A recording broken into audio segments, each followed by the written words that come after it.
we missed a lot, but I guess I'll give a little, I guess I'll restate the question. That way we got it on recording. I got it. Yeah, I got it. So just now that it's being recorded, and I'll restate his question, because he gave an excellent presentation to validate the incorporation of a 13th month known as Adar 2. And we don't have the word Adar 2 in the text, but the application of the intercalation of the 13th month Adar 2 makes sense when we read the book of Ezekiel and we start to count the various days in which Ezekiel was instructed to do various things, and when he meets up with the elders of the city. So what I was telling the brother was that I agree with him, right? Even though earlier in this conference call I laid out my template for reckoning time in pre-exilic Israel. And I choose my words very carefully so people can understand the context in which I'm speaking. And I'll sum it up real quick. So what I said was there were various calendars, so to say, even though the word calendar is not in Hebrew in the text. But reckoning of time in regards to days, months, and years was in the text, and it was fixated on particular things. There was a sacerdotal calendar, or a priestly Menological way of reckoning time. Menology is the study of months and how time is reckoned using calculating months. Okay. I just need a little more clarification. When you state these different calendars, for the record, just state how many days are in each of those calendars' years. Okay. So when we deal with the first calendar, which is the sacerdotal calendar, which is the one that I mainly focused on, that calendar is reckoned from event to event, so that way the priest can identify what time of the year it is and know when to start the count in order to usher in the feast days. This is a separate reckoning of time which only dealt with 8 months. That was separate and distinct from the civil calendar, which would go throughout a whole year and deal with be more like a farmer's almanac, because it would deal with the activities of being a pastoralist and being an agriculturalist, because the Israelites had settled in the Central Hill countryside when they exited out of Egypt and came into the land. That was their primary place where they lived until the Iron Age began, and they started to fan out. And as they fanned out towards the coastal plains is where they encountered the Philistines, and most of us already know the stories of them fighting with the Philistines. But that environmental stress of coming under the threat of them being subjugated is what caused them to cry out to Yah and to have Yah deliver them, only for them to ask Yah to give them a king so they could be equally as organized and structured as the kings were amongst the Philistines, all right? Because the Philistines were a more developed people, and in the Hebrew, the word Philistine is Peleset, and it's a rendering where we get Palestine from, right? It's the same consonantal values as Palestine, and the land was named that by the Greeks because they wanted to antagonize the Israelites. But that's another subject matter altogether. But they were more organized because they came from the Aegean Sea civilization, and they was established as nation states for hundreds of years before the Israelites became a nation themselves. So the Israelites encountered them and their organization, and that caused a lot of issues between the two.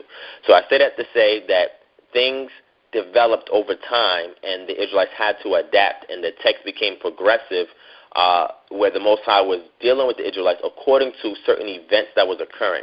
So absolute dating and relative dating are two different things. Absolute dating is what we use today in America, which means that today is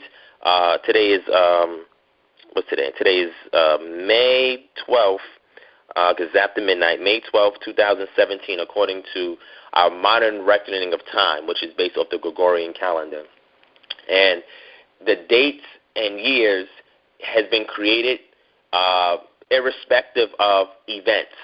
It is just a abstract, synchronized way of determining time with no real relationship to events. Now we can place events onto this reckoning of time, but its inception was not dependent upon events. It was a continuation of some more ancient calendars that then found its way into the Julian calendar and then made its way in the 1500s to the Gregorian calendar and to the contemporary calendar that we use today. That still, by the way, is not a perfect calendar. So I say this to say, when the Most High gave a reckoning of time to the nation of Israel to determine when to have feast days, this was mostly used and reckoned by the priest, because the priests were responsible for ushering this day and time. The laymen, and I'll show you a juxtapose of this or comparison. When you look at Leviticus or Vayikra chapter 23, and then you go to Devarim or Deuteronomy chapter 16, they both seem like they're talking about the same thing, which for the most part they are, but there are some particulars that we see in both texts that are not in the opposite text. And the reason for that is because Vayikra was instructions given to the priest to relate to the people, and Devarim or Deuteronomy was instructions that was given to the people for them to know, maintain, and understand in relation to what the priest had to maintain on their end. So it was a synchronization that took place between the two, but the reckoning of time and its events. For example, when we go to Devarim chapter 16, it says, 3 times out of your year shall your men appear before me, the Most High says, right? And then we have counting that we see is more permeant in Vayikra than it is in Devarim. So we see these nuances there, and it's because it was addressed to different audiences, and different audiences have different responsibilities. Therefore, the priests had a greater responsibility, so they were giving the ability to count the days. That's what they were responsible for. And then they had to announce it to the people so that way they would know. So, again, instructions were given to 2 factions of individuals because there were certain instructions that was pertinent to those people. Now, when we talk about the sacerdotal priestly calendar, it was only reckoned from Abib to Bull. In Pre-Exilic Israel and Pre-Exilic texts that deal with Pre-Exilic Israel, you're only given a name for 4 months. Every other month is given a number, which means that it is of little significance than those months that have names. And if a month is named that typically does not have a name, it is typically around a relative event. So relative dating is when you chart time based on an event that occurred that most people in the community, society, culture, civilization would be familiar with. And as we deal with Ezekiel, we're going to see that language pop up because of an event that occurred, and how this timing is reckoned to an event and a locale to where this person is that's writing to his immediate audience. So again, the sacerdotal calendar works from starting the first moon after you correlate the stars, the constellation, which is the sidereal year that brings in the sun on its peak, which is the equinox, when the earth starts to climb the elliptical plane to hit to the summer solstice and come back down to the fall equinox all the way to the winter solstice. And then we have a situation where the moon is rendered, but I went over earlier why my personal subscription, based on my research, my methodology, and the approach that I take to the text has yielded a particular result that is not that common, right? The month is used, but also the crops are used, and we see that in Exodus chapter 9 with the hail hitting the earth during one of the plagues of Egypt, where it says that the barley was destroyed, but the wheat was not, because it was not budding just yet to be ripened. And we know the barley is given first as an offering before the wheat is, because of the seasons in which they grow. And then we have a situation where the change of weather is important, because in ancient Israel you had heavy raining season from late October to November all the way into March. And that was the wintry, rainy season that occurred all the time. And it would be heavy torrential rains, and there would be certain breaks in between, but it was mostly a rainy period. And I said that that's similar to something we say in America, where we say April showers bring May flowers. They had a more extended rainy season, and again, their agricultural cycle was dependent upon these rains, and Scripture validates that. This is why when the 8th month comes in, all the feasts should be done by that month, because that month is entering the time when the torrential rains hit. This is why concurrently with Sukkot, or what we say the Feast of Sukkot, which is Hag Sukkot, we had the Feast of Ingathering. Well, what was the Feast of Ingathering? Most of the time when the Israelites prepared the harvest, it would be done outdoors. So you would have a threshing floor for the wheat and barley, and then you would have the wine press for the olives and for the grapes. So the Feast of Ingathering worked concurrently alongside the Feast of Sukkot or Tabernacles, and the reason why they had to be outside of their mud brick four-bedroom structure houses, which they established when they was in the land, is because Sukkot was a reminder of their wilderness wandering, and to keep them outside and to give them time to take in the remnant of olives and grapes from the wine press and the wheat from the threshing floor before the torrential rains hit, because when those torrential rains came, they would destroy those crops. So the Feast of Ingathering is a time to bring in these things while you're feasting, while you're in Sukkot, outside in tabernacles, because once you understand what was going on geographically, once you understand what's going on weather-wise, crop-wise, lifestyle-wise, then you understand why certain things are written the way they are from the author to his immediate audience. And once we understand it within that context, then we can extract the principles and properly apply it today. So the second thing was the civil calendar. The brother asked, how is time reckoned according to the civil calendar as opposed to the priestly calendar that I mentioned? So I gave him... How many days are in that priestly calendar? Gotcha. So now we have certain examples in the text. For example, we have a situation where Enoch, the amount of days that he lived was rendered, right? So the text says that Enoch lived for 365 years, and then he got taken up. He didn't die, he translated.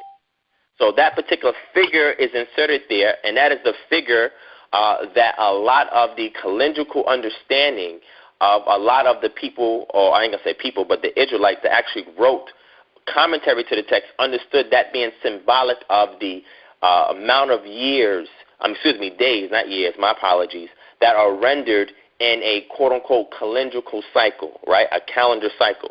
I'm more primitive in relationship to how the people lived before Second Temple Judaism was established and before exile. So before exile, we find the Gezer calendar, which was discovered in the land of Gezer, which was one of the cities that was conquered and taken over by the Israelites.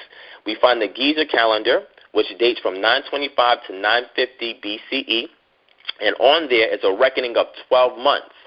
And these months are based on pruning, based on sowing, based on harvesting, and based on a feast. This is a farmer's almanac, and this was a system that was used by the people to reckon time. I went into the language of the Gezer calendar, and I said that the word for month there is Yarak'u.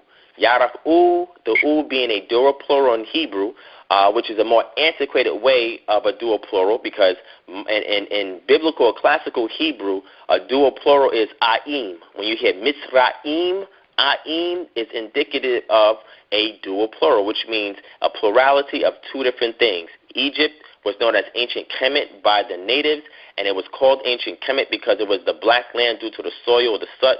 Some people say it's because of the people who lived there, but regardless of what you call it, the most important thing was it was made up of a north and a south, Upper Egypt and Lower Egypt. Upper Egypt being in the south because of the elevation from the Great Plains realm where Lake Victoria and all the Great Lakes rested, that came all the way down, empty out into the Mediterranean Sea by way of the Nile Delta, which fanned out towards the north, which was Lower Egypt. And there you get more forestation than in the upper parts of Egypt. And on the eastern delta is where the Israelites where they resided during the period of their captivity in Egypt, in a place called Avaris, or what we would say Goshen, or called Pi Ramses, which would be named later on after the Exodus.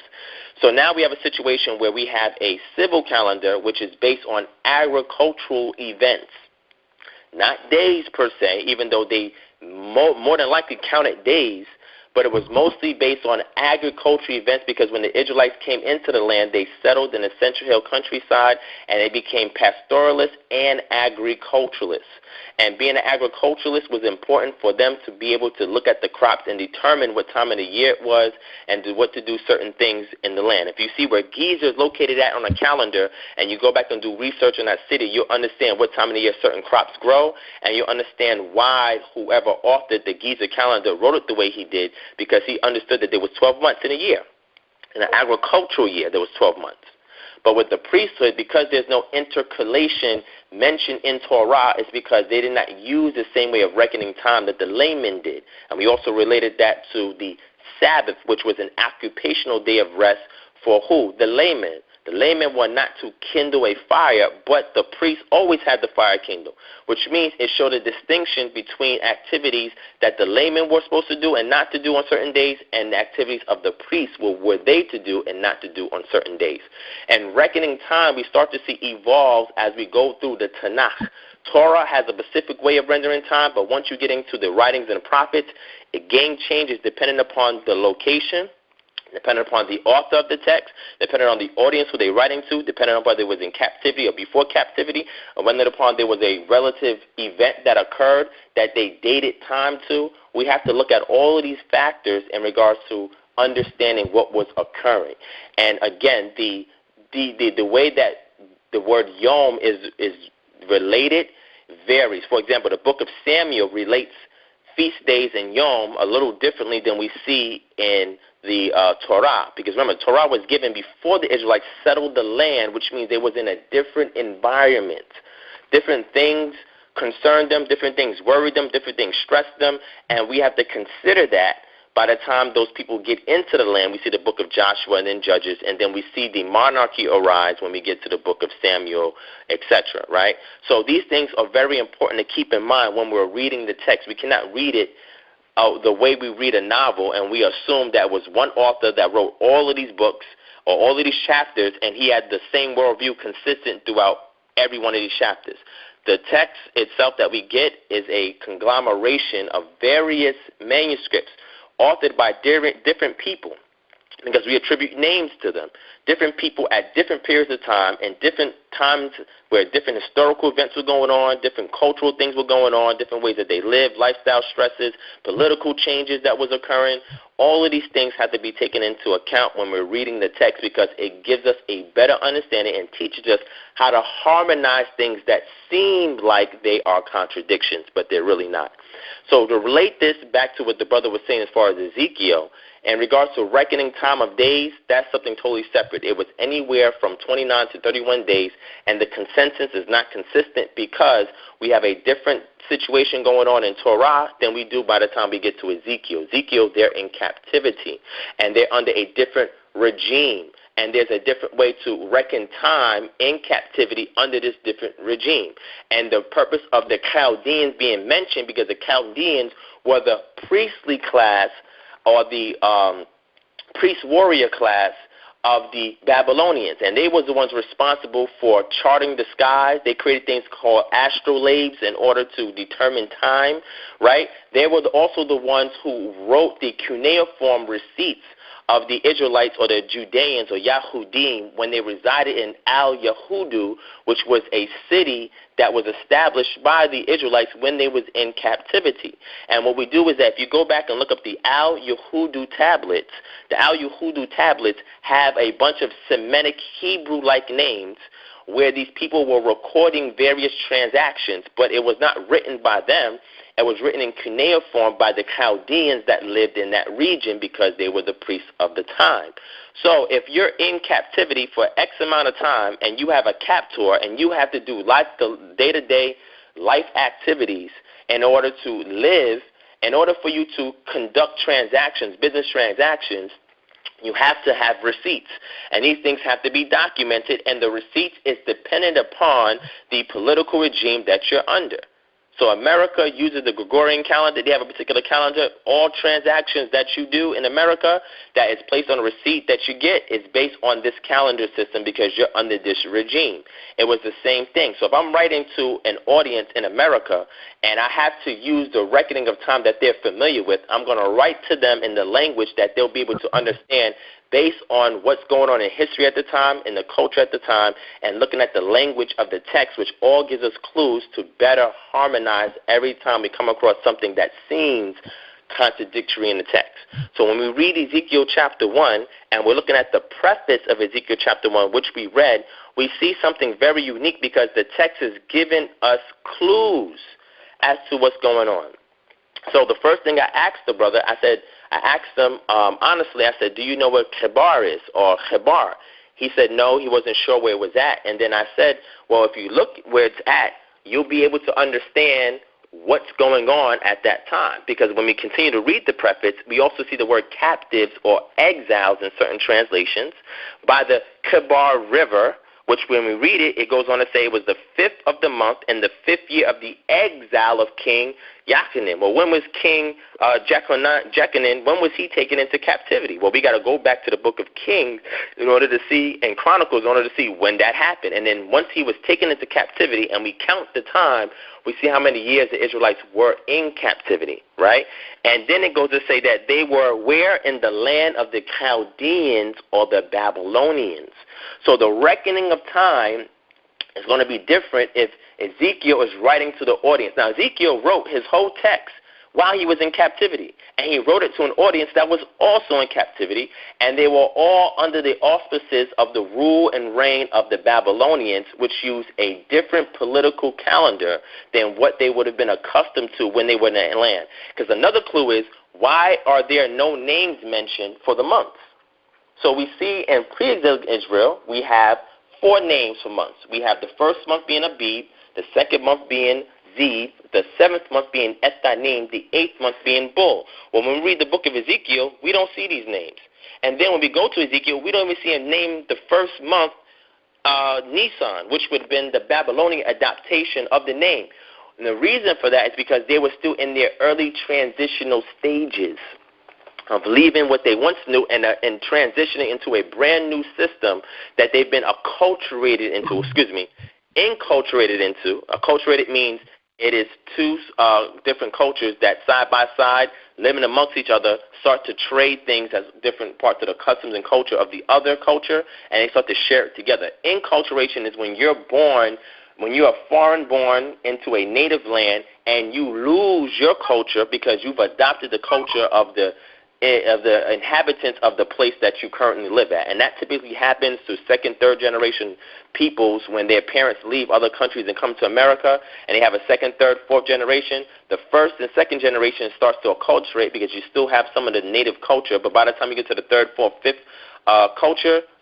generation, they start to inculturate because they are now born into this society with no semblance of their ancestral lineage that connects them back to their native land. So they start to act the way people act in the land that they're born in and do the things that people do in the land they're born in. So this starts to happen to the Israelites while they're 70 years in captivity. And we know that it has left a very huge impact on it because by the time we open up to Esther, to Nehemiah, and Ezra, we start to see these Babylonian-type names that are given to the months, right? So we see the transition from pre-exile to the beginning of the exile to deep in the exile, where time, reckoning of time is transitioning and it changes and progresses based on what is going on, and the text always gives you clues. So when the brother said that, well, you have to reckon a 13th month, which we would say is Adar 2, in order to understand the amount of days and years that's going on in the life of Ezekiel, I told him I agree, because they were in the land of the Chaldeans, and that was the calendar system that they used. So this was very important when Ezekiel would be writing to his immediate audience, because they would understand how to reckon time based on their geographical location and based on the political regime that they were subjugated to. So this is why we see these various elements littered all throughout the text, but when we have the right tools to read and pick up buzzwords. Buzzwords is anything that should stand out. like Chaldeans, exile, King Yakinan. What's all of this talking about? Why is the author prefacing the text by sharing this information with us? It's because once we understand these events, now we know what's going on. And when it comes to reckoning time, oh, hey, you know what? I can't use that pre-exilic method no more because when I get to this point in the text, they're in exile now. They're under a different political regime. So he's writing to his immediate audience so that way they can be able to identify immediately what's going on. It had no semblance to the pre-exilic times in regards to reckoning time. It was about their current state and what was going to happen in the future. And by the time Ezekiel was in captivity, when he opens up his text, the land of Israel, Jerusalem, was not yet fully seized and destroyed yet. That didn't happen till a little bit time later. At least 5 years in his captivity, it happened. So when he's first writing, it was different. As he transitions, he tells Ezekiel about, okay, well, look, this is the siege that's coming upon. Well, the siege is not happening where Ezekiel is at because he's already in captivity. He's talking about the siege that's occurring in Jerusalem where there were still people there. Because remember, the Israelites was not just exiled one time by the Babylonians. They was exiled several times by the Babylonians until the city itself was destroyed, and 70 years later, the Most High called them back during Persian captivity to rebuild the temple, where he calls Cyrus his anointed, right? That's what he calls. He calls him a Mashiach, right? He calls him an anointed one, right? That he used this king in order to allow the Israelites to come back and rebuild the temple, because the reasoning for that is so that way he can place the signet ring back on Zerubbabel, which he had removed for King Jochanan because of his disobedience.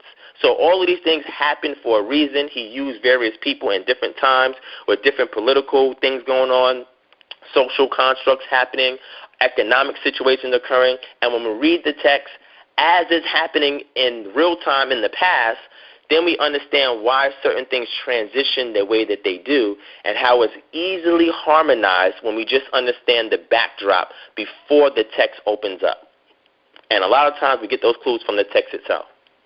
So does that help somewhat harmonize what you were saying? Because like I said, I agree with you. I don't disagree with you. I agree.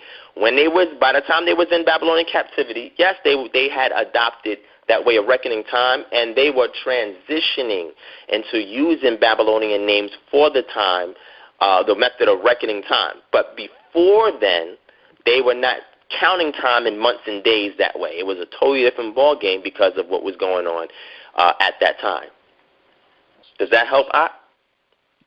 I guess what I'm trying to see is we see that Ezekiel started, because you basically stated 365 days in a year, right? Well, I'm giving you an approximation that was evaluated when people were going back to look at the text. The text itself doesn't tell you 365 days. We don't have that in, that's what I'm saying, we don't have that in any pre-exilic text. It doesn't give you a number for how many days it's in a year. We don't have that. It's not in the text. If it is, and you can point it out for me, hey, feel free to. I'll definitely check it out in the pre-exilic text before they got taken into exile. Ezekiel is writing while in exile, so that does not count. Pre-exilic text, we don't have how many days in a year. That's not reckoned there in the text. It's not there. Would Noah count? Noah would count because Noah would count because it was a general way of reckoning time before the Israelites came into existence. So when the Israelites came into existence, when we look in the book of Shemot, chapter 3 or 4, where Moses started to tell Pharaoh, hey, these people got to go out for 3 days and 3 nights and give a sacrifice in the wilderness, and Pharaoh saying no, now we have a reckoning of time that's starting. When the Israelites leave out, and the Most High starts in Shemot chapter 12, or before they leave out, he said this is the first of months for you, and then the Passover situation happens, and then they're taking out the land, and then we get to chapter 16, where they're in the wilderness, and he's telling them to gather everything that you will eat in 7 days, because on the Sabbath day is a day of rest before they received the law. They were being preempted in regards to timing. Timing is now being restored to them, or timing is now being established with them because something happened. So there was a general way of reckoning time, and we went over this earlier in regards to Noah, and I said Noah does not have any names for months. and the book of Noah, because it was written during a time where those things did not apply. So there was different ways to reckon time. Then when we get to the Israelites leaving out of Egypt, now there's something totally different. Now it's like, okay, this is the first of Abib. Okay, so now you got to give this type of offering. Now you got to give this type of sacrifice on Yom Kippur. Now you got to do these type of things, because now they were being prepared for what to expect once they went into the land of Israel. Noah's time was completely different. And this is why I also spoke about the book of Jubilees, which was used to complement reckoning of time based on the Jubilee cycle. And this happened when the Israelites was in Grecian captivity in the under the Hasmonean dynasty, where they were trying to restore things that were lost, because in the book of Maccabees it says explicitly that the Greeks burned up their books and they didn't have anything. And when the Maccabean revolt took place and they established their Hasmonean dynasty, which actually puts a damper on a lot of people's prophetic clock, because they were independent and sovereign for almost 100 years. Nobody was ruling over them until infighting occurred and certain elites that was in certain sects within Israel started to work with the Romans. Then the dynasty collapsed. But they were independent for almost 100 years. Nobody was over them. They did their own thing. This is why we see an influx of writing from the Dead Sea Scrolls during that correlates with that time period, because they didn't have any overlords that was ruling them and controlling their books. And the Dead Sea Scrolls now became some of the earliest writings that we have. So I say we have to look at history to see what's going on, to see how did they reckon time at that moment of time. Because a lot of times, again, like I said, we think the text was written by one person and it was consistent from beginning to end. No, the Ruach, or the divine inspiration, is there and consistent from beginning to end, but we see different scenarios that is occurring, and the writers are adapting to those scenarios, and they're receiving revelations while they were in their immediate circumstances that was regarding the nation or children of Israel. And this is how we have to look at time and see how it is in the text. Now, I'm not going to go too much into textual criticism, which is another way for us to see that we have different ways the text is scribed that is dissimilar from other parts of the text. And I'll give you an example of what I mean. If you know Hebrew and how Hebrew orthography, which is the way something's spelled, Hebrew morphology, the way things are syntax in order to create grammatical sentences, when you look at levels of education or how a scribe writes and certain things that he may spell differently, and you were to compare the book of Ezekiel to the book of Genesis, you'll see that, oh man, look, this two different authors that's writing this, and the way they're reckoning time is different. You'll be able to see that just through the language itself, right?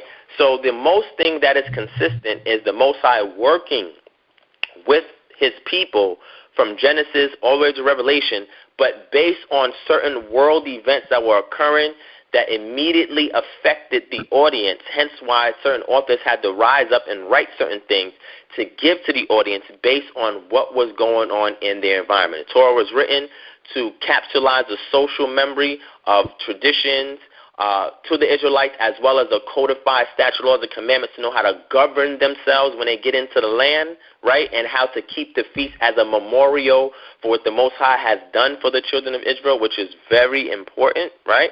And these things became ethnic markers, so when they came into the land of other foreigners that they were supposed to subdue, and they didn't subdue all of them, they would be able to identify, oh, that's an Israelite. Yeah, they got these laws that they keep, that's different from us.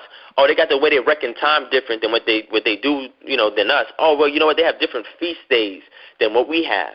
But when you go to start studying Babylon and the Akitu festival, right, the Enuma Elish, which is their cosmogony story that actually lines out how time starts in their culture. When you look at the Epic of Gilgamesh, which some people correlate with the flood story of Noah, you'll start to understand more things that are occurring in regards to time, and you'll start to see a lot of similarities in regards to how certain names were given in these things. And then we look at the Bible and say, hold on, these names, where the heck did they come from? They just appeared in the Bible. But I don't see this in Torah. Where did these names come from? Adar and Kislev and Tishrei and Nisan. Where are these names coming from? And we start to see him when the Israelites are in captivity. But we don't see it pre-exile. And that's very important, very important. Because a person then would have to answer, well, why did the names change? Why did Abib change to Nisan? Right? Why did the last month, what they say is Adar, is called the 12th month? Why are these different things reckoned differently if there was so much consistency as if one author was writing the full text? One author did not write the text. Various authors authored various books of the text, and the books itself was put together or codified and compiled by a group of people, because this was the certified canon of the history and prophecies and lineage, because the genealogy all throughout the text, that's contained in there as a memorial to Israel for what happened and what is to come. Does that help a little bit, Ak? Nah. I mean, I hear everything. I hear everything you're saying. This is how I believe Scripture is read. I believe when God says His first month, that's His first month.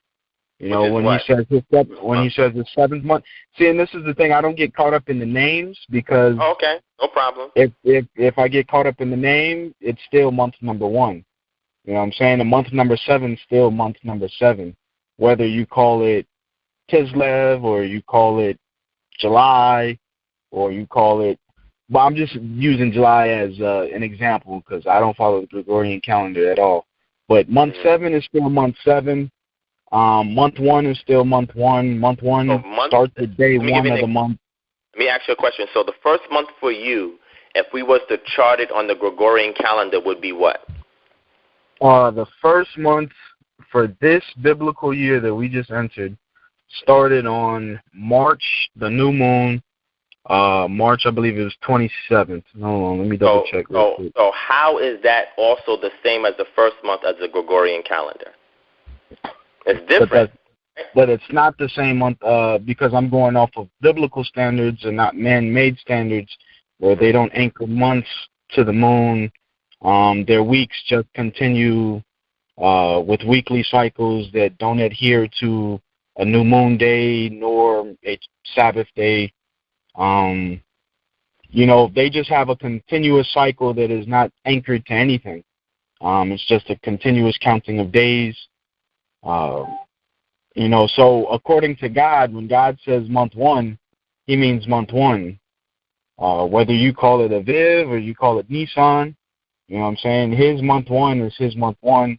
And we know on the 14th day of His month 1 is the Passover meal, followed by the next day, which is the 15th, which we have according to numerous accounts in the Torah of the 15th being a Sabbath day, which follows the day of preparation, which makes perfect sense. We also see that again in the New Testament with the crucifixion of Christ, how He was crucified on the 14th.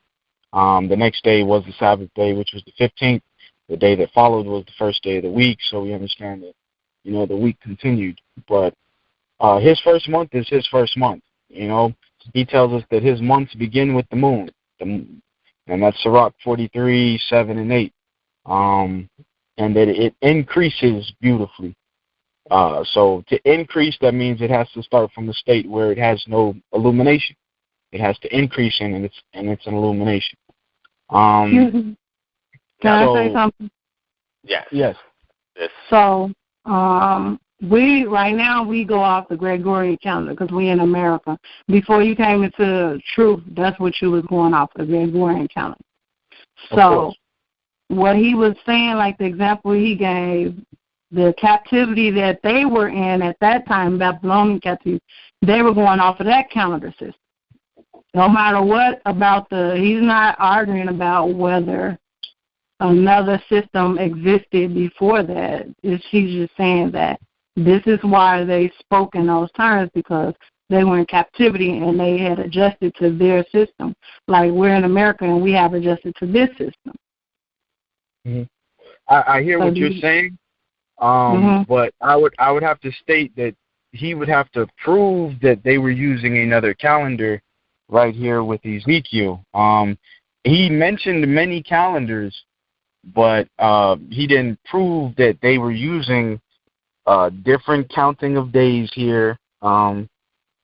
Basically, the scriptures are telling you they were in captivity, just like we in so-called captivity, and we use a different calendar system. Yeah, but I believe, if the Most High is speaking with Ezekiel, then evidently Ezekiel has an understanding of how the Most High reckons time.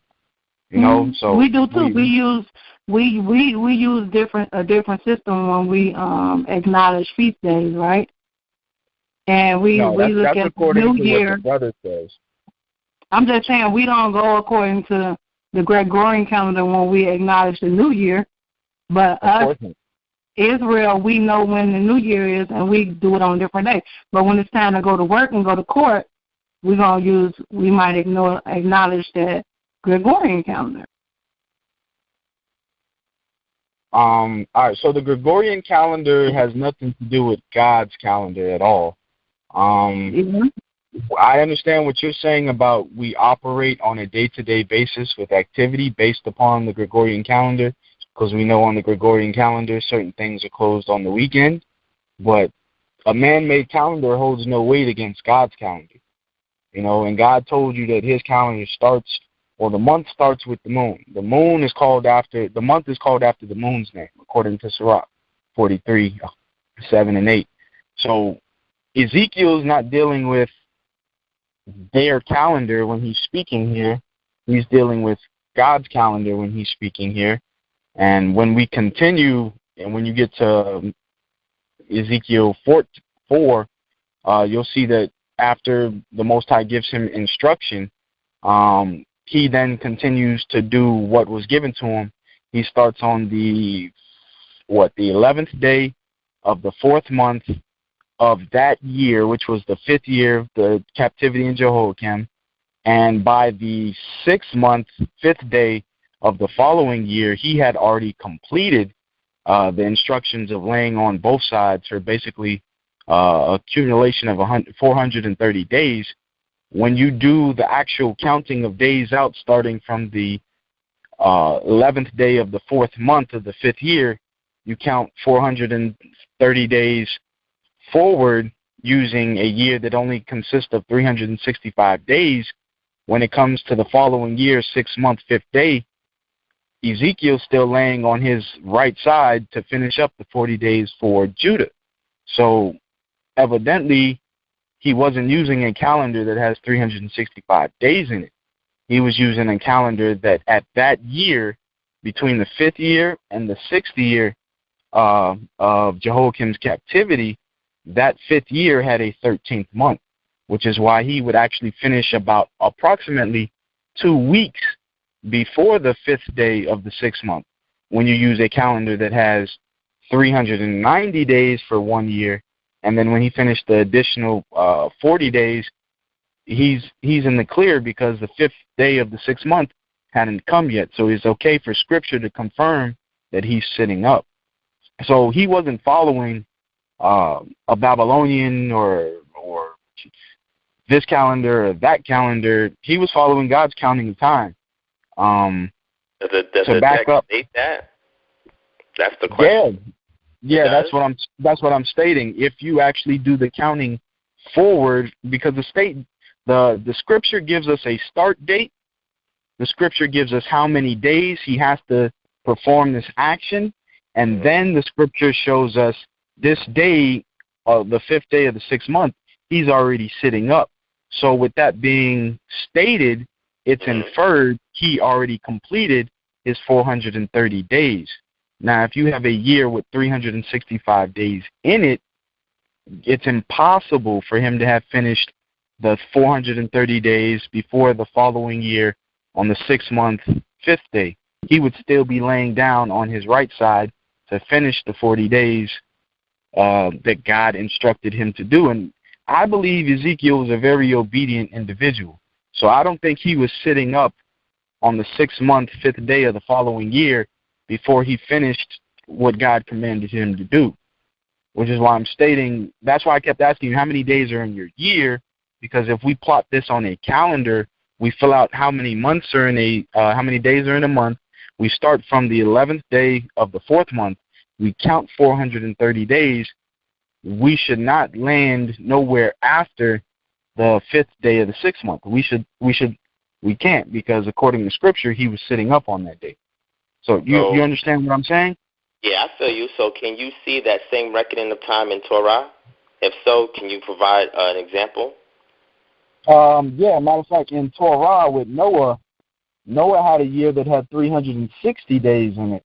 And this takes into account inconsistent with the book of Ezekiel, according to what you were saying? Well, if this is the 13th month and he made time for 390 days, if that 13th month is 30 days and the previous 12 months were 30 days, 12 times 30 is 360, plus that 13th month, which is another 30 days, makes 390, which is why God told him to lay down on his left side for 390 days, and then he told him to lay down. Noah. So the reckoning of time that we see in Genesis 8 is not consistent with the reckoning of time that we see in the book of Ezekiel. It's not consistent. It's different. So if there's a different reckoning of time, then something has to account for why Noah has a separate reckoning of time than Ezekiel. There's a reasoning for that, right? So that's what I'm saying. I'm not saying I disagree with you. I just finished saying when I started out, I said, hey, bro, I agree with you.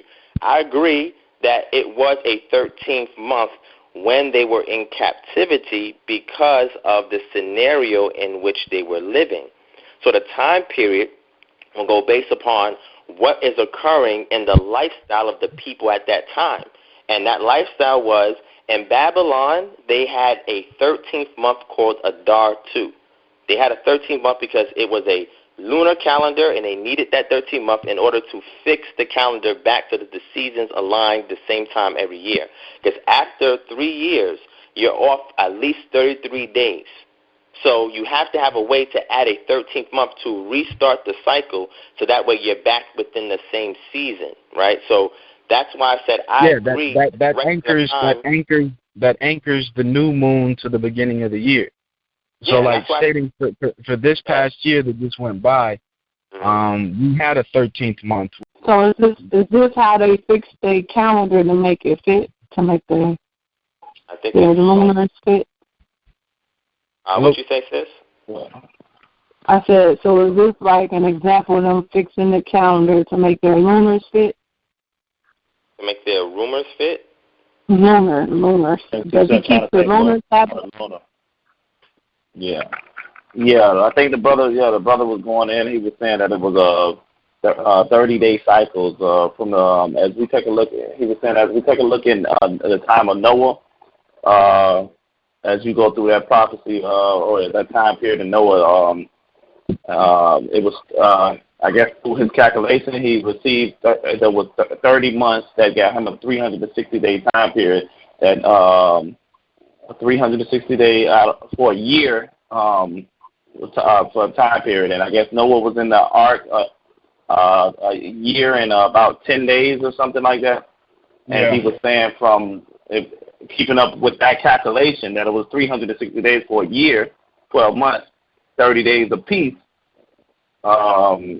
He's saying according to the scriptures, he saw at no time where they had anything outside of 30-day count. That's basically what he was going into. That's why he was alluding to the situation in Ezekiel.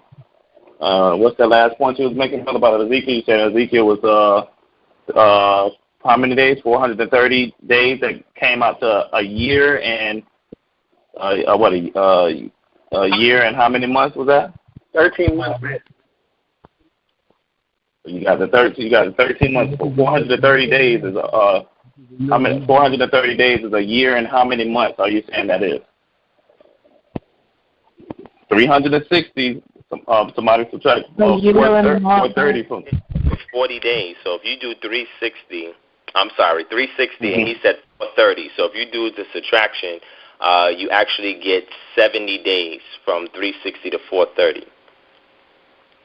Was that the calculation that he was doing? And yeah, that's how many days you said? 70 days. He said 70. Yeah, that's 2 months and 10 days. So 2 months and 10 days. 10 days. Well, what are those 10 days called? 10 days. 10 days of the next month. 10 days of the next month, you're saying? Yeah. What month is that? What month was that? Month 6? What month are you saying that was? That was month. What month is that again? If 360 makes 12 months, and I'm saying this year had 13 months, 390 makes 13 months. So when we reach 391, that's the beginning of month 1 of the next year. So we finish, how many more days we got to go? We're at 390, we got to get to 430, so that's 40 more days. So we count 30 more days because that's another month. So that's a year with 13 months, plus the next month, which begins the next year, plus 10 more days. So that would be the 10th day of the second month.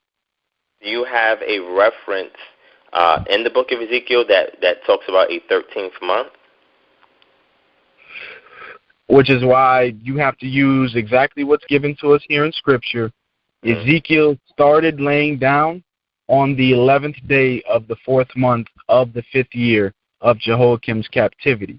He was commanded then to lay down 390 days. So if you go forward using 390 days from the 11th day of the 4th month, we know 390 passes 365, because you say 365 is a year, right? That's how we reckon it in Gregorian calendar, yeah. Okay. So, well, how do we reckon it then? How many days are in your year? All right. So if I'm going by determining the feast days, I don't care how many days in a year. That doesn't affect me, right? Because when it comes to figuring out when to start the feast days, there are signs that are given for us to observe, and once we see those signs, then we know, okay, this is time that we start the feast days. So we look at. Are you referring to Leviticus 23? Leviticus 23 is one of them, but I don't know. Okay, well, I'm not sure if you were familiar with a video that I did, and this is probably where we started the conversation off, because a couple of people had already watched it, so they knew where I was coming from, so I would have to start with you. So what I was saying was, when it came to the Israelites charting time in order to understand when to keep the feast days, the priests themselves were more concerned with Abib to Bull. They were concerned with that period of time because all the feast days fall from Abib to Bull. So if you're using the celestial elements and if you're using the earthly elements in order to synchronize time to understand when to start the count, then you only need to count from Abib to Bull, because all the feast days fall within that period. From Bull back to Abib is the raining season in Israel. No feasts are done during the raining season, right? No official feast that we get in the book of Torah. Now you have Purim, which is added, dedication, which is added, but these are not the things that the Most High had told the Israelites in Torah that they have to perpetually keep. These things arose because of scenarios and became memorials, right? But most of the feast days that was given in Torah only falls within that period of time from Abib to Bull. And then after Bull, it doesn't matter what happens, because the rainy season is the regular farmers and the pastoralist duty.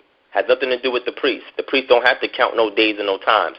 All they are responsible for is that when Abib comes again, to identify Abib and to start the count so that the people will know when do we start Passover, when do we do Feast of Unleavened Bread, when we do first fruits, then when do we do the Shavuot, and then in the fall season, going towards the fall, that's when we have trumpets, Yom Kippur, and Sukkot. And Sukkot is in alignment with Feast of Ingathering, because during that time of the year, they have to get the olives and grapes from the wine press, and they have to get the wheat from the threshing floor before the torrential rains come and spoils all of those goods. So the priest was only concerned with that time period. So when it comes to me determining the feast, I use the same elements, which is the sun, the moon, the stars, the crops, the animals, and the weather.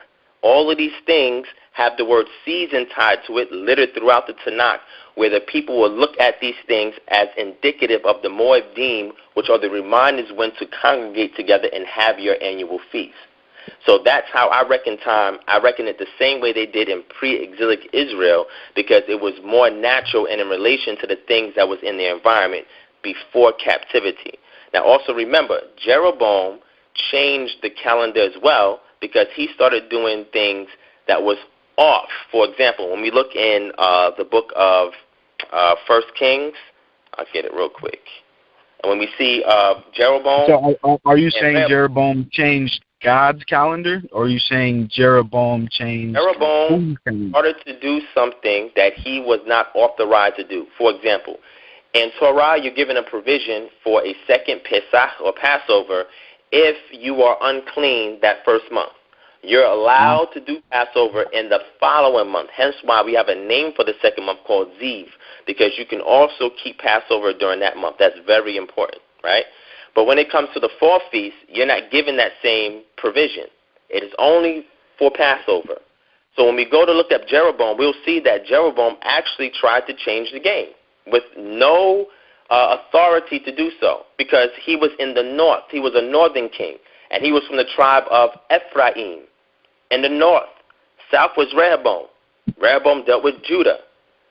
We got Jeroboam dealing in the north from Ephraim. Matter of fact, he was in hiding for his life until after Solomon died, and then that's when he returned back to Jerusalem or to the city. And then that's when the people eventually made him king, when he was pointing out what Rehoboam was doing to the people in the south, was he was taxing them much greater than what their forefathers taxed him, because he decided to listen to his peers and not the elders. So Jeroboam changed the time, and he also appointed his own priests and his own temples in the north. So if you're appointing your own priests that are not from the lineage of the Levites, and you're creating your own temples in the north to do your own feasts, you're going against and contrary to Torah. Torah does not give you the provision to do that, but that's what he did. Eventually, they started worshiping other deities on top of that.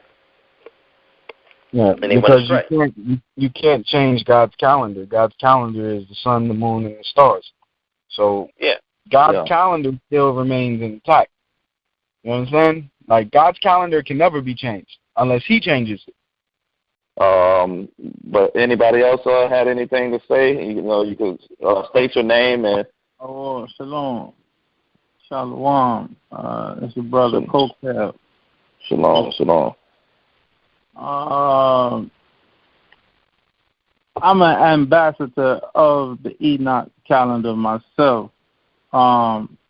So I kind of want to bring a different view to both perspectives. I got a question for Brother Ron.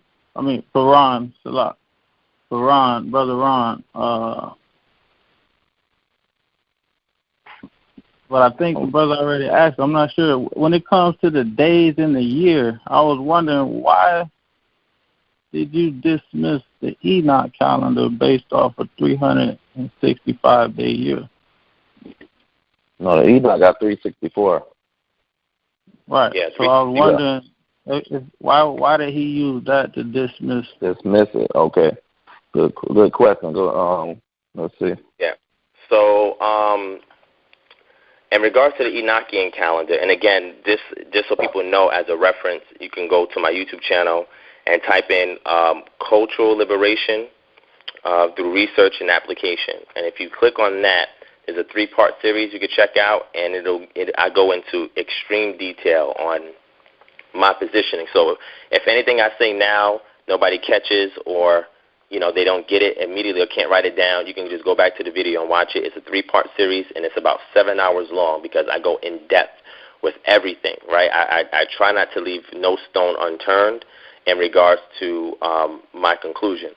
So in regards to the Enochian calendar, the reason why I don't subscribe to anymore, because I did subscribe to Hillel II's calendar when I first came into the truth, and then I transitioned from that to the Enochian calendar, and then from there, I was able to develop an objective model based on a lot of data that I've accumulated and processed in order to yield the result for me to subscribe to it. So in dealing with the Enochian calendar, the main thing we have to understand is that the Enochian calendar has its, from its provenance or its origin or discovery, has a lot of its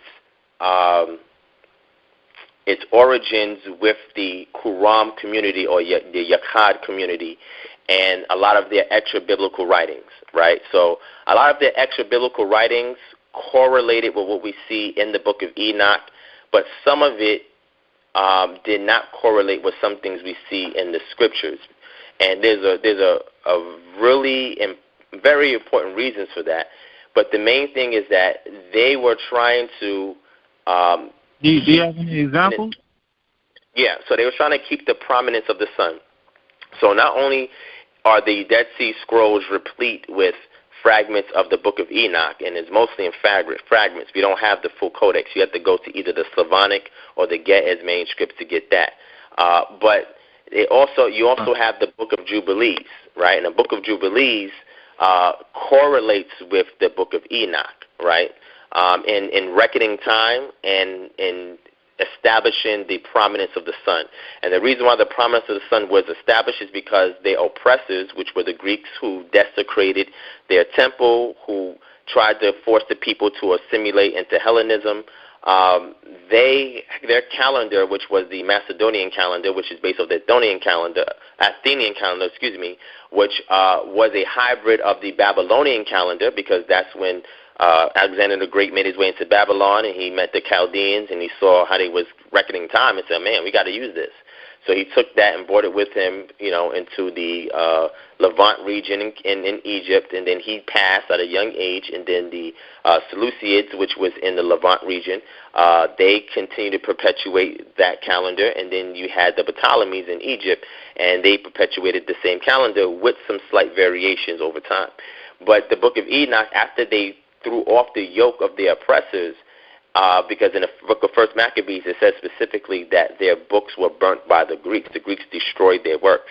So once they got the yoke of captivity off of them, it became a Renaissance age, and they started to write things down again. But you got to remember that this community lived by the Dead Sea. They did not live in the inner land of the Palestine region, where Jerusalem would have been at, because they felt it was corrupt. And if you read the community rule, if you read any of the extra-biblical works from this Qumran community, which is more than one sect, by the way, you'll see that they saw the Pharisees, the Sadducees, and anything to do with the temple being corrupt.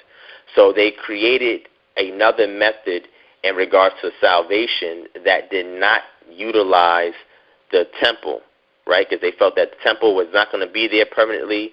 The Most High is going to rain judgment against it. It'll be gone. So they put more emphasis on the heavenly sanctuary. And this is where we start to see this language show up in the book of Hebrew, or the book of Hebrews, right? So the Enochian calendar, they was able to reckon time from 364 days. They have 360 days. The calendar actually had 360 days, and then they add 4 epagomeno days. And an epagomeno day is an additional day that you add, that you don't count, so that way you can intercalate your calendar when it starts to deviate away. And it is explained in the book of Enoch, chapter 72 to 82, as being that one day where the sun enters the chamber and comes out into another chamber, which is the transitioning of seasons, right? And those are those 4 additional days that's added to the 360 days, because you have several types of ways of reckoning the year. You can reckon it via sidereal year, reckon it via tropical year. There's various ways you can reckon the year. So that would make it an agricultural. That would make it an agricultural calendar, wouldn't it? Because it's based on the solstice. It would depend. I mean, where they lived, there wasn't a lot of land to plant things on, right? Where those people lived, so they were not heavy agriculturalists, right? In their immediate environment.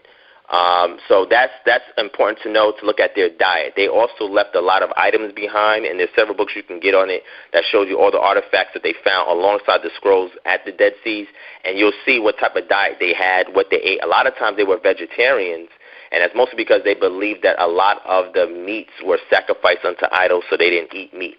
So a lot of times they were vegetarians. And they tried to justify the Passover lamb as not really having to be a literal lamb at all times, but that's another subject. But 364 days. Now I'm going to tell you the problem that occurred, right? That we had to take into account. When we look at the 364-day model that's laid out in the book of Enoch, there were also something called calendrical texts that was found in the Dead Sea Scrolls, amongst the Dead Sea Scrolls, in the Qumran caves, among the Qumran communities. And the reason why you have these calendrical texts is because they had their own priesthood that would perform certain actions at certain times of the year on certain days, right?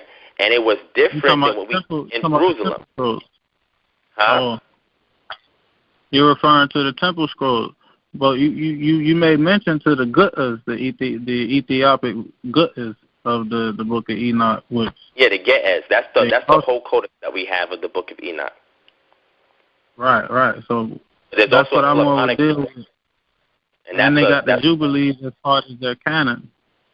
Yeah, because again, they were influenced by the Dead Sea Scrolls community, the Qumran community. When you see the Qumran community influence the authors of the Brit Hadashah, the New Testament, who then influenced other people who subscribe to their messianic ideology, right? And one country being that they influenced, Philip influenced a eunuch that had a Tanakh in his hand, reading the book of Yeshayahu.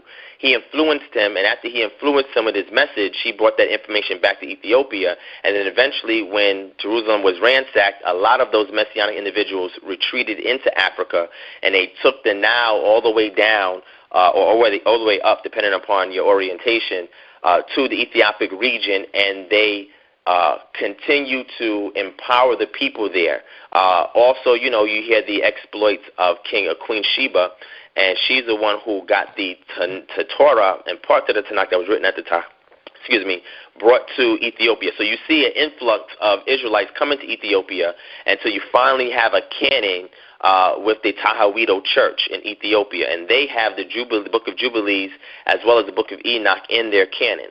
And that's because they were influenced by those individuals. Now, when we get our Bibles today, the modern-day Bibles, they don't have these books in them because there was a particular entity involved in codifying them and putting them together. But not to deviate, right, so go back and look at my question. Not to cut you off, brother. Quran community. Not to cut you off. Look. Now, that kind of brings me back to my point.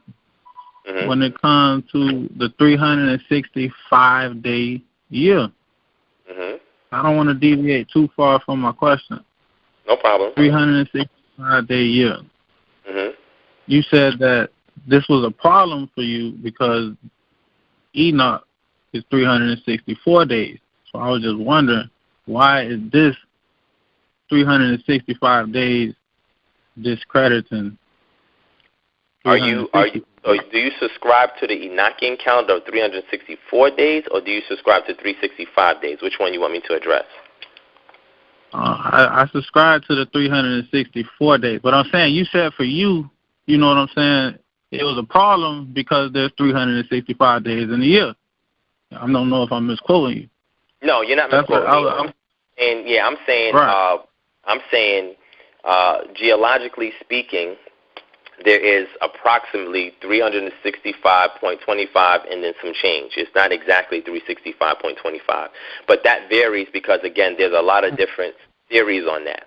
But the point I'm making is it's based on empirical observation that was observed by the people that actually lived in the Qumran community. So when you go look up anybody can look up the calendrical text at Qumran.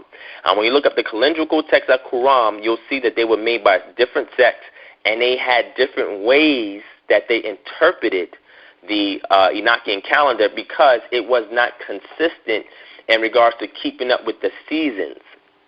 So they would see anomalies in regards to, this time last year, so-and-so had his rotation doing A, B, and C with our priestly duties, and now, we're back a couple of days, and now so-and-so got to do it now. Wait a second, something's up with this. We have to find some way to adjust this. And that's what they were doing. They were trying to adjust it so that way it would be consistent every year. And then they realized that it wasn't consistent, and then that particular tradition fell out of usage. And you'll see it fell out of usage way before the temple was destroyed in 70 A.D. because it just was not practical. Right? And this is purely off of the manuscript evidence that is left behind by those people. And when you examine them like I did, you'll come to that conclusion that it was not consistent. Because if that calendar system worked as it was lined out in the book of Enoch, then there would be no problem for any sect to use that and be consistent every year. But they saw the problem, and because they saw the problem, they stopped using it way before the temple was destroyed and the Israelites were scattered. They just stopped using it. It just stopped coming into usage because it was not consistent. And you'll see they have writings that happen after that where they won't even mention any kind of calendar system. See, this is when you look at that type of evidence, you can make more of an empirical conclusion in regards to say, well, you know what? It was good in theory, and I see why the scribes kept that tradition, right? They wanted to restore the prominence of the sun that was taken away by their oppressors. But in doing so, they added an anomaly, and that anomaly is that this calendar is not practical for year-to-year use, especially if you're a community that lives in the caves and you don't live in Jerusalem.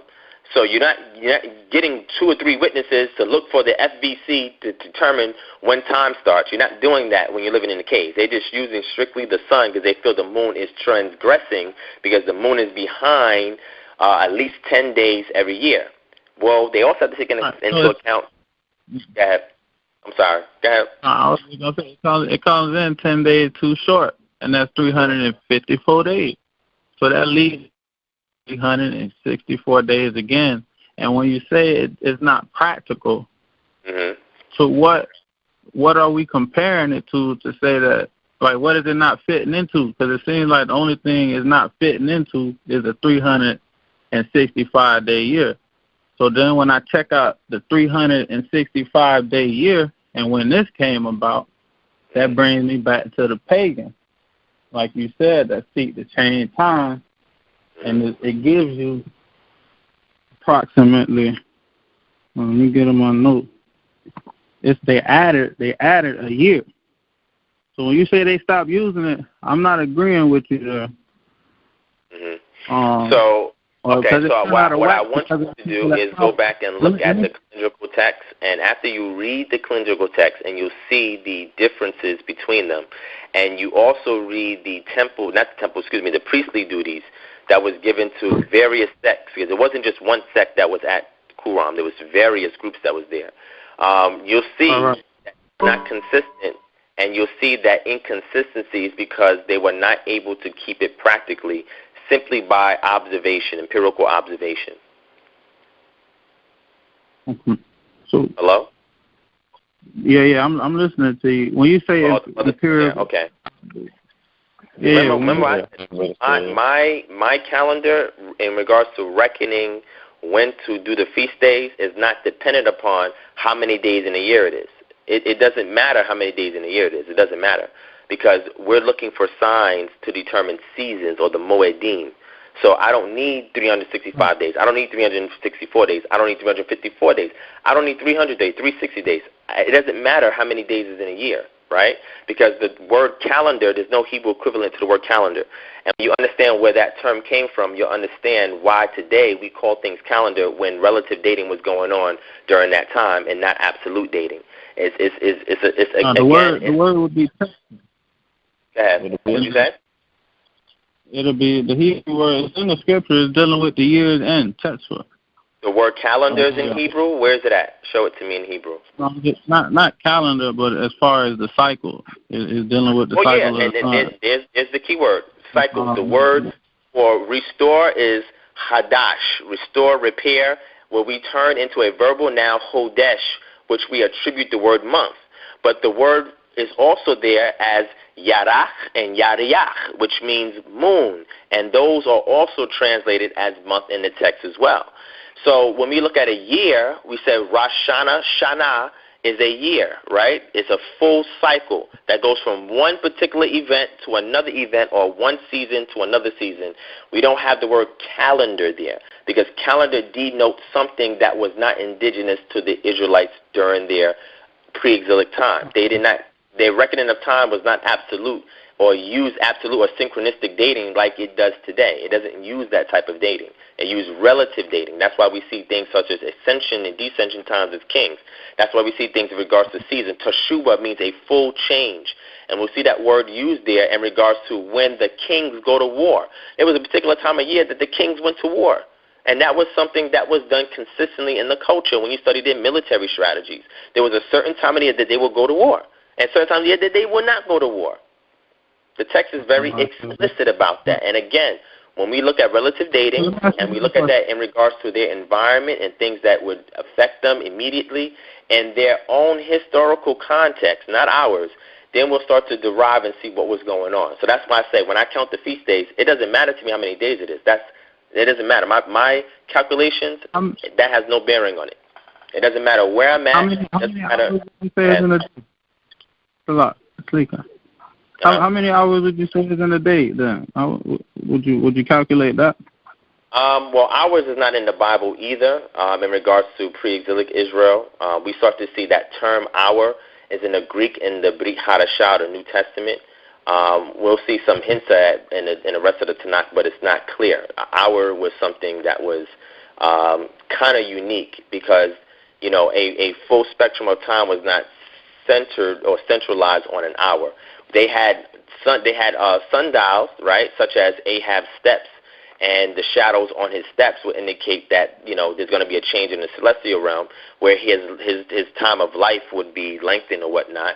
But that, again, was an anomaly, but they use it to determine things such as solstices and equinoxes or equiluxes so they can know what season it was. So their step sundials was only designed with enough shadow fallback so that they can determine a season as opposed to really particular during the day. They would know that Ereb, which means the twilight that brings in the evening, and you'd have Boker, which would be the twilight that brings in the day. And these terms were used in regards to a twilight period to another twilight period, right? But when you get into the darkness of the Ereb period between twilights, it would be called Layla, which means the night, when it's the darkest outside. Or you will say Yom, which could also be a day, a full day from evening to from sunset to sunset, or it could just reckon time in regards to the sunlight hours during the day. So when you ask me how do I channel hours, when I do my day-to-day activities, right, I use the Gregorian calendar for now until I'm off the grid. When I'm off the grid, it's going to be a totally different thing altogether. But while I'm here, I use the Gregorian calendar for day-to-day activities, and I know 90% of the people, or even 100% of y'all on the phone, still use the Gregorian calendar. But when it comes to determining the feast days, we use a different reckoning of time so we can be consistent every year to use it, regardless of what the Gregorian calendar says, right? So again, being that I live in captivity for right now under the auspices of the rule and reign of the American government, right, I use the calendar that they have because there are certain things that you have to do that your life is intertwined with. But when it comes to the feast days of Yah, the Gregorian calendar has no bearing on how I determine the feast days, and it doesn't matter to me how many days in a year. It doesn't matter to me how many minutes in a day when it comes to aligning various elements in nature and in the celestial realm to determine, oh, okay, listen, look, Blue Jays just came in. All right, the Blue Jays just came in, and I see that they're over here mating now. They migrated in and they're mating. Oh, you know what? Hey, I'm in Georgia. You know what? The peaches are starting to blossom. So we know that at a certain point in time we're going to have A, B, and C so we can harvest those crops. Oh, well, you know what? Man, look, the constellation for the sidereal year, hey, it's consistent now this year, and we see the sun rising in front of it. Okay, so now these things are all pointing to me or synchronizing a particular time so that way I know when to start my count. We look at the moon phase, etc., the weather change, etc. All of these things were things that they used in ancient Israel before they went into exile to determine. And that's what I was saying. When you study the Quran community, which I've done extensively, I've looked at the manuscripts. I've even translated 3 of the manuscripts, right, myself, to determine what the heck is going on. I start to see how those people thought, what their worldview was. When you read the corpus of their body of works extra-biblically, you'll start to understand what their worldview was. They even have 11Q13, which is the Melchizedek scroll, which is something that we find spoken about in replete in the book of Hebrews. It talks about Melchizedek and the order of Melchizedek and the high priest of Melchizedek. Well, the Quran community was talking about that way before the New Testament came on the scene. So when you engulf yourself into the writings of these people and you look at the artifacts they left behind, then you can understand how they lived, right? And this is how I was able to determine that looking at the various calendrical texts, and they were not consistent across the board, these people were having problems keeping the Enochian calendar as written in the book of Enoch and as expressed supplementary in the book of Jubilee. Who was having problems with it? The people that lived in the Quran community. And you're the same people who are responsible, the same people who are responsible for scribing the book of Enoch from oral tradition. So they scribed the book of Enoch from oral tradition because they wanted to codify and they wanted to canonize their script, right? Because again, the Greeks burned their book. What made them stop? You saying what made them stop using it? Because it wasn't consistent in regards to their temple duties. As far as the feast days? Excuse me, not their temple duties. I'm sorry, their priestly duties, not the temple duties. So it wasn't just the feast days. It was also like determining their Sabbath and what time of year that certain individuals perform certain rites of passage, that they do certain rituals. It's replete all across the day. Well, this doesn't determine the 7 days. This, not to cut you, but this isn't reference to the 7-day Sabbath. This is no. We're not talking about the Sabbath. I'm just saying that they had used the Enochian calendar in order to determine who does what at certain times of the year when it comes to certain rituals, certain rites of passage, etc. For example, you have the baptismal hymn that was found there as well, and they were baptized at a certain time of the year. And you can go and see these actual baptismal pools that they had. If you go to my Facebook page, I actually have pictures and a video of it. And you can actually see what it looks like. This was done at certain times of the year. And what did they use to determine the year? A calendar system. Where did they get their calendar system from or derive a calendar system from? From the book of Enoch. But as time progressed, remember, these scrolls didn't just happen in 1 year. They happened over a course of almost 200 plus years that people were writing and storing things in the Dead Sea Scrolls. There was various groups and generations and sects that lived there in that region. And when you look at their calendrical texts by the various sects over various periods of time, you'll see they keep modifying the Enochian calendar because it was not consistent for them to keep their rituals the same time every year. It was not consistent. This is why you don't see a persistency in regards to the pattern of usage of the calendrical text that they had created off of the book of Enoch, because they realized that, oh man, we off a day. Oh man, we off a whole week. Oh man, we off almost a whole month, right? And that's going to affect people that have priestly duties for X amount of time every year. Because now it's like, damn, okay, so Jerome, you know what I mean? Jerome is doing temple duties, all right, around the fall time, right? Around the early fall time. But then by the time we get to 30 years later, we're like, oh man, it's a whole month back, getting closer to the summertime, and you can just use the agricultural cycle to determine that. You can also use the weather to determine that, right? And they can say, man, you know what? 30 years has passed now. Jerome, you know, he's not doing these duties anymore the same time every year. So what happens is now they see that time is regressing. And because the time is regressing, they're like, man, you know, we got to modify this. And this is exactly what you see when you study the calendrical text. If you want access to that, let me know, and I can give it to you so you can look at it for yourself. You ain't got to take my word for it. I'm just telling you I'm just telling you the I'm not sure ones are forgetting about the Jubilee, because that's what after every 7 years it was a resetting. So I'm not sure that was when you're supposed to let the land rest. There was a Jubilee, there was a resetting. You say 30 years. Now that is tricky because that is something that, and I say tricky not to downplay what you're saying. I agree what you're saying. I'm saying that the text, when you look at the Quran text, we're talking about the scriptures and the extra biblical text, there is no manuscript that gives you intercalation. You have insinuations that are there, such as the book of Jubilees that you mentioned with the 7s and 7s and 7s, but it doesn't tell you that you have a leap week or that you have a leap day. And a leap week or leap day is just a way to allow the calendar to reset itself. So I'll give you an example.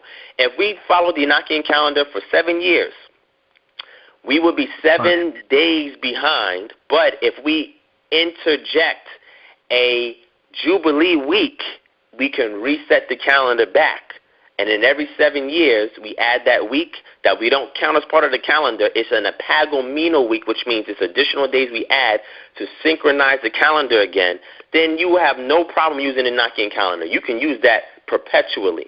But if there's no instructions that are in the book of Enoch, right, that gives you the instructions on how to keep time, that means any attempt, because remember, the book of Jubilees came after the book of Enoch. And again, I don't want to go too much into textual criticism. Maybe another call I can do so, and you can see specifically what I'm referencing.